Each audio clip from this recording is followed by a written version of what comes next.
Es war einmal ein italienischer DJ. Der hat vor vielen, vielen Jahren ein Lied gemacht und alle haben mitgesungen.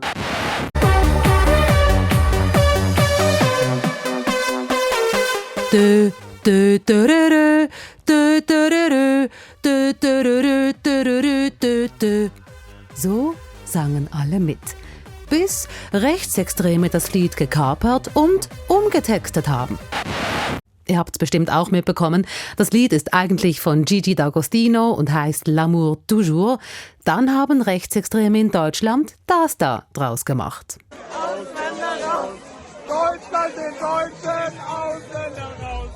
Im Moment geben Videos aus Sylt zu reden, auf denen zu sehen ist, wie junge, wohlhabende Menschen rechtsextreme Parolen zu diesem Gassenhauer grölen.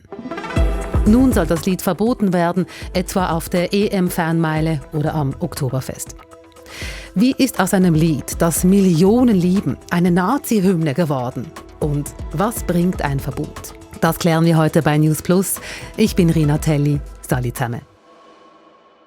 Es wird danach gegoogelt wie blöd. Auch ich habe bei der Recherche L'amour toujours und Gigi D'Agostino und Nazi-Hymne eingegeben. Ich hatte das Lied nicht mehr im Kopf und wollte wissen, wovon alle reden. Und jetzt habe ich einen Ohrwurm, der mir gar nicht gefällt. Und ich habe ganz viele Fragen, so wie viele von euch auch. Das Thema bewegt auf Social Media, in den Kommentarspalten. Darum klären wir hier die wichtigsten Fragen. Kann man diesen Song zu Recht als Nazi-Hymne bezeichnen? Also er wird ja gekapert. Der Song selbst steht erstmal auf einer anderen Seite. Das ist Yvonne Wasserlos.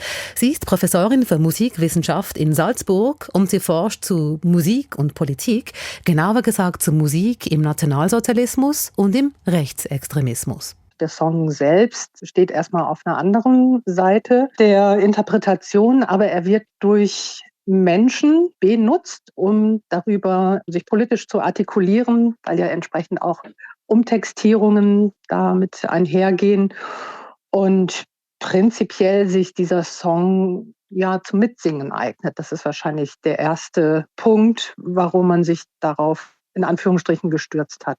Wie konnte aus einem Gassenhauer, in dem es um Liebe geht, eine Nazi-Hymne werden? Viel zu reden gegeben hat ein Vorfall auf der deutschen Ferieninsel Sylt. Da haben Menschen an Pfingsten mit Prosecco in der Hand rechtsextreme Parolen gegrölt zu Gigi D'Agostinos Hit. Aber dieser Song, der werde schon länger instrumentalisiert, sagt mein Kollege Shimon Kraus. Er arbeitet in der Musikredaktion von SRF und befasst sich unter anderem mit Popkultur. Ursprünglich hat es wahrscheinlich, das ist nicht ganz klar, wo das angefangen hat, aber hat es auf Dorffesten angefangen, dass junge Leute zu diesem Beat, im Song gibt's ja eine Stelle ohne Text, ausländerfeindliche Parolen darüber gesungen haben. Und das wurde dann natürlich gefilmt, ins Internet gestellt, hat sich verbreitet. Man hat sich darüber aufgeregt in den Medien und in der Politik, ist dann schnell wieder verschwunden. So, das war letzten Herbst. Und jetzt in den letzten Wochen sind mehrere solcher Videos aufgetaucht und haben auf Social Media die Runde gemacht, vor allem auf TikTok und Instagram. Und so ist der Song und die neue Bedeutung des Songs wieder voll im Gespräch. Warum gerade dieses Lied? Es ist einfach, darüber einen Text zu singen, weil die Hook, dieses dö, dö, dö, dö, dö, da hat es keinen Text im Original. Das heißt, man kann irgendwas anderes drüber singen. Bis vor kurzem wurde meistens einfach wirklich das gesungen, dö, dö, dö, dö, dö, weil genau das hört man ja. Das ist ja auch unproblematisch. Und das kennen auch alle, egal ob du den Song schon mal aktiv gehört hast oder nicht, jeder kennt den und nach ein paar Drinks feiert man den wahrscheinlich mit und grölt ihn mit und darum war es sehr, sehr einfach, da einen neuen Text und vor allem so einen einfachen Text darüber zu legen. Aus dem Hit aus dem Jahr 2001 ist nun etwas geworden, was als rechtsextreme Hymne bezeichnet wird. Und das sei bezeichnend, sagt die Musikwissenschaftlerin Yvonne Wasserlos. Also über Hymnen, gemeinschaftliches Singen, passiert eine Vergemeinschaftung, so wie man sich bei einer Nationalhymne beispielsweise ja auch identifiziert mit dem Staat, zu dem diese Hymne gehört. So identifizieren sich hier anscheinend politisch gleich denkende Gruppierungen mit einer rechtsextremen Haltung und können natürlich, das hat ja auch dieses Video gezeigt, was auf Sylt aufgenommen wurde, können sich A mit dieser Botschaft identifizieren und durch dieses gemeinschaftliche Singen wächst das in diesem Augenblick zu einer Gruppe zusammen. Und deshalb ist dieser Song in dem Sinne zum Mitsingen sehr geeignet und hat sich wahrscheinlich über eine gewisse Zeit zu einer geheimen Hymne entwickelt.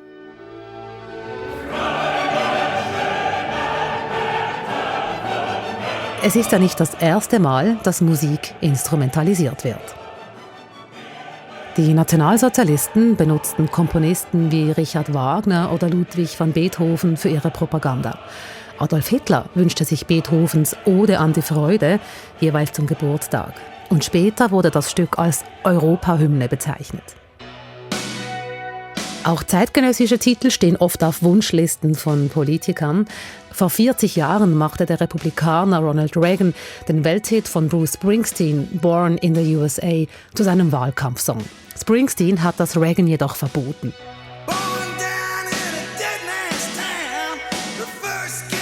Und seit Jahren versuchen Springsteen, Rihanna und eine ganze Reihe weiterer Künstlerinnen und Künstler dagegen vorzugehen, dass Donald Trump ihre Songs im Wahlkampf verwendet. Im deutschsprachigen Raum passte es den Toten Hosen 2013 gar nicht, dass ihr Werk an Tagen wie diesen an Wahlkampfveranstaltungen gespielt wurde. Nach Angaben der Band hatten sich SPD und CDU damals ungefragt daran bedient. Haben denn gewisse Stücke Eigenschaften, die sich besonders eignen für politische Zwecke? Also wie wir es hier in diesem Beispiel sehen, eben Musik, die Melodien in sich trägt, die einerseits gut mitsingbar sind, also wenn man es so auf so einer sozial-musikalischen Kommunikationsebene darstellen will. Andererseits sicherlich auch Musik, die sehr monumental wirkt, sehr feierlich wirkt, auch sehr voluminös wirkt, beispielsweise auch Werke von Karl Orff, die im Nationalsozialismus, die Carmina Burana, da durchaus auch gutiert worden sind.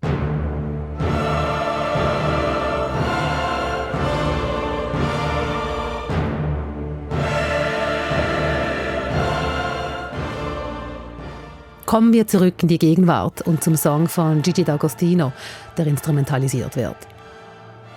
Ich habe vom Ausdruck Metapolitik gelesen oder vom vorpolitischen Raum. So nennen Rechtsradikale wie Martin Sellner dieses Prinzip. Ist denn dieses Lied bewusst politisch instrumentalisiert worden? Also steckt da eine Taktik dahinter? Was können Sie da herauslesen? Also es liegt in der Struktur dieser Musik, dieser Melodie, die eben auch anscheinend relativ auf gewisse Wortbruchstücke oder auf Textbausteine wieder umzumünzen ist, um da entsprechend eigene Aussagen mit hinein zu interpretieren. Aber das ist natürlich eine Möglichkeit über Musik, jetzt in dem Fall über dieses Lied, relativ schnell, auch hier über die Social Media, über HörerInnen, diese Botschaften in Anführungsstrichen zu multiplizieren. Und das sind natürlich solche Trigger, die zunehmend vielleicht auch etwas anzeigen, wo man sich niedrigschwellig mit solchen staatsfeindlichen Gedanken nach außen begibt. Die Botschaften multiplizieren sich durch die Musik, sagt die Musikwissenschaftlerin. Das ist ein Teil der Macht, den die Musik hat in der Politik. Dann geht die Musik nicht nur in den Kopf, sondern auch ins Herz. Und das macht sie auch mächtig. Musik berührt auf einem Level, auf dem die Sprache das meistens nicht kann. Also das ist einfach, das geht viel tiefer. Du musst auch einen Text nicht unbedingt verstehen, um das Lied fühlen zu können. Und darum ist das eines der einfachsten Transportmittel für Botschaften aller Art, würde ich sagen. Wenn ein Song dann einmal gekapert ist, dann funktioniert er auch ohne ausländerfeindliche oder rassistische Parolen. Dann wird der Originalsong zum Code. Und alle Eingeweihten wissen, was gemeint ist, ohne es auszusprechen. Etwa wenn das Original in einem Video auf TikTok zu hören ist. Man hat jetzt hier in diesen Gruppierungen erkannt, dass man gewisse Dinge, die nicht aussprechbar sind, weil sie beispielsweise auch strafrechtlich verfolgt werden können, dass man versucht, diese Regelungen, diese justiziablen Regelungen im Endeffekt zu umgehen, indem man sich über Code verständigt. Und indem man diese Codes versteht, kann man gleichzeitig sich wieder als Insider, Insiderin fühlen, denn andere sind entsprechend davon ausgeschlossen, weil sie diese Codes vielleicht gar nicht wahrnehmen oder dieses Lied nur in Anführungsstrichen als einen Partysong in erster Linie hören. Und jetzt? Was tun mit einem Song, den viele Menschen lieben und von rechtsextremen Zwecken entfremdet wird? Gigi D'Agostino selbst sagt, in seinem Lied gehe es um Liebe. Im Song gehe es um den Wunsch, die Familie fest zu umarmen und Danke zu sagen. Das sei die einzige Bedeutung, die sein Lied habe. Rechtlich vorgehen will er bislang nicht. Er könnte aber auch ohne rechtliche Schritte ein Statement setzen, sagt Yvonne Wasserlos.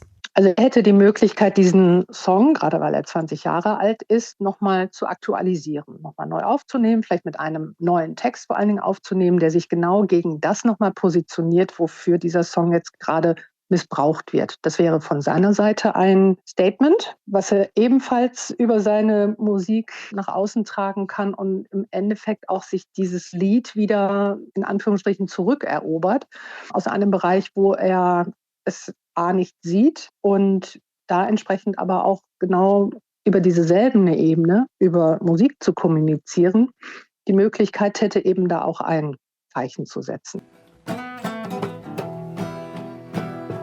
Neil Young ist ein solcher Künstler, der die Schnauze voll davon hatte, dass seine Songs für die Wahlkampagne von Donald Trump genutzt wurden.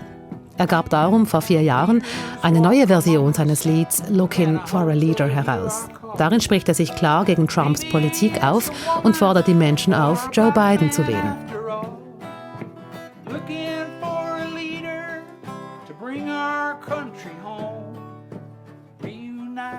Im Falle von L'amour toujours übernehmen es die Fans von Gigi D'Agostino gleich selbst und erobern ihr Lied zurück. Im Netz. Auf TikTok passiert das. Auf TikTok nerven sich viele Leute darüber, dass der Song jetzt ihnen quasi entrissen wurde und jetzt in der rechten Ecke angesiedelt ist.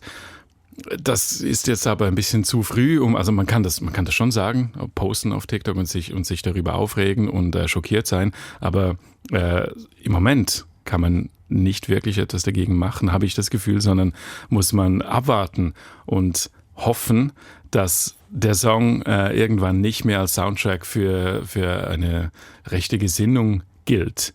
Also man kann sich darüber aufregen, aber es ist leider nun mal passiert.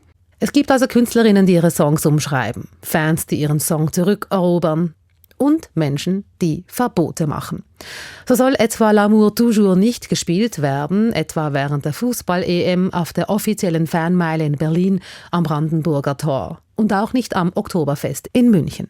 Die Veranstalter wollen sich so vor weiteren Skandalen schützen. Andererseits haben gerade Verbote ihren Reiz. Und dazu kommt, dass L'amour toujours nur ein Symptom sei. Wäre es nicht dieser Song, wäre es ziemlich sicher ein anderer, sagt Musikwissenschaftlerin Yvonne Wasserlos. Das bringt mich aufgrund meiner Forschung dazu, indem ich sehr häufig gesehen habe, wie Mainstream-Musik, wie Filmmusik beispielsweise im Rahmen auch von Musikvideos, die man auf YouTube sehen kann, umgedeutet und missbraucht worden ist und da entsprechend einfach die Palette unglaublich breit ist mittlerweile, welcher Musik man sich bedient, die eben ganz klar aus der sogenannten Mitte da zuzuordnen ist. Und das ist einfach ein Gebrauchsgegenstand, so kann man es bezeichnen mittlerweile. Also Musik ist teilweise dann nicht als musikalischer Genuss unbedingt zu verstehen, sondern diese politischen rechtsextremen Gruppierungen nutzen im Endeffekt diese Musik, um sich darüber zu artikulieren. Und da geht man auf die Suche, fällt vielleicht ein Lied heraus, dann wird das nächste benutzt und so sind das entsprechend einfach Prozesse, die jetzt schon seit rund 2010, würde ich sagen, anhalten und wo immer andere Lieder in der ganzen Bandbreite der Musik im Endeffekt immer wieder zum Tragen kommen. Also es endet ja nicht. Ein Verbot wäre also ein Statement und könnte den nächsten Skandal vermeiden. Aber auch ein Verbot wäre keine Garantie, denn der nächste instrumentalisierte Song wartet ziemlich sicher um die Ecke.